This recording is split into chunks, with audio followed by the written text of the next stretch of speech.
Ketika ditanya, pengen selamanya sampai mati hidup kayak gini? Ya enggak sih. Kayaknya enak gitu ya, yang tidur di rumah, meninggal tuh dikelilingin anak cucu di rumah yang hangat, di atas kasur empuk gitu ya. Seolah kayak di film-film. Dan gue tahu gue pengen punya anak-anak kecil yang lucu dan yang lain-lain.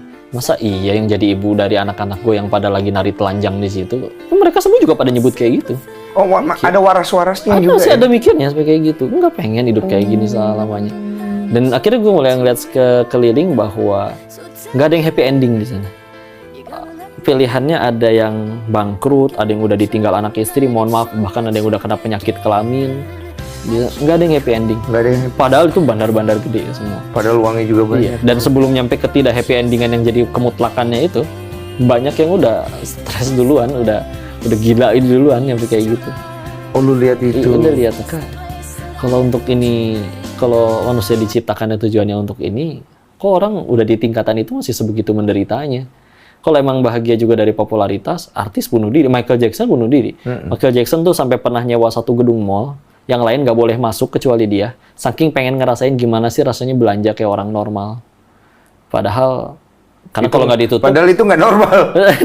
Iya, karena kan dia kan dari kecil udah jadi artis. Kalau nggak orang, kalau nggak ditutup, sibuk minta foto sama tanda tangan. Iya. Tapi udah nyampe di tingkatan itu, dia sampai bunuh diri kan, Michael Jackson. Iya, karena kan kalau dia tutup, ya tetap nggak normal, nggak ada orang kan dia. Enggak, maksudnya orang lain nggak boleh masuk. Iya, berarti dia yang jualannya doang, yang jualannya doang. Iya, cuma kan tetap nggak normal kan.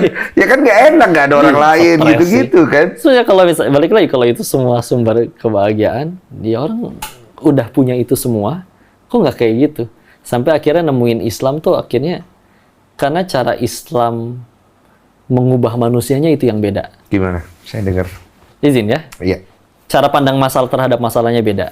Dalam artian, ketika kita bicara terkait setiap agama ngajarin kebaikan, oke, itu betul. Tapi berbuat baiknya untuk apa dulu? Ada yang berbuat baiknya supaya orang lain nanti gak ganggu kita. Ada yang berbuat baik supaya nanti orang nolongin kita. Kalau di Islam, makin lu nurut sama yang katanya pencipta dunia, lu bakal makin dikeprek masalah. Bakal tambah banyak masalahnya. Bahkan Al-Quran sendiri ngomong kayak gitu. Ya.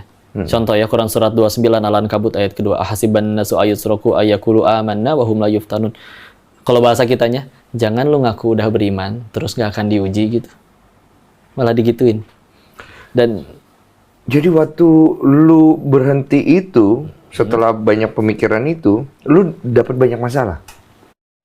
Dapat banyak masalah dan nggak sedikit ya ayat tentang itu. Tapi akhirnya memang berkesimpulan bahwa di ayat yang lain kan bahkan sampai ditanya, jangan kalian ngaku bisa ke surga sebelum kalian diuji sebagaimana orang-orang terdahulu. Orang-orang terdahulu itu orang-orang yang justru lebih taat daripada kita, para nabi, para orang yang berbuat baik. Sampai mereka juga nanya, kapan ini masalah selesai? Kapan pertolongan Allah? Tapi di akhirnya ditutup dengan wabasyiris sabirin, berikan kabar gembira kepada orang yang sabar, dan dilanjutkan, siapa yang dapat kabar gembira tersebut? Orang yang mengucap setiap kali ada masalah, inna lillahi wa inna ilaihi rajiun. Intinya adalah kami milik Allah dan segalanya akan kembali kepadanya. Dalam artian gini, berarti penderitaan manusia itu diawali ketika merasa memiliki. Wih, cakep. Saya suka. 1 poin. Ini bagus nih ilmunya. Berarti jalannya jalan yang benar nih di belajarnya. Gue suka. Iya, karena kalau hartaku, jabatanku, karirku udah kupupuk bertahun-tahun segala macam. Enggak, bro. Titipan. Buktinya ada orang yang udah dapat itu semua bahagia nggak? Enggak. Justru itulah cara Islam ngebahagiain orang. Karena pencipta lu tahu bahwa makin lu ngejar itu, lu makin nggak bisa bahagia. Makanya ketika akhirnya kita nurut sama pencipta dunia itu, lu makin digeprek sama masalah dalam artian lu berusaha dicabut dari semua kemelekatan itu.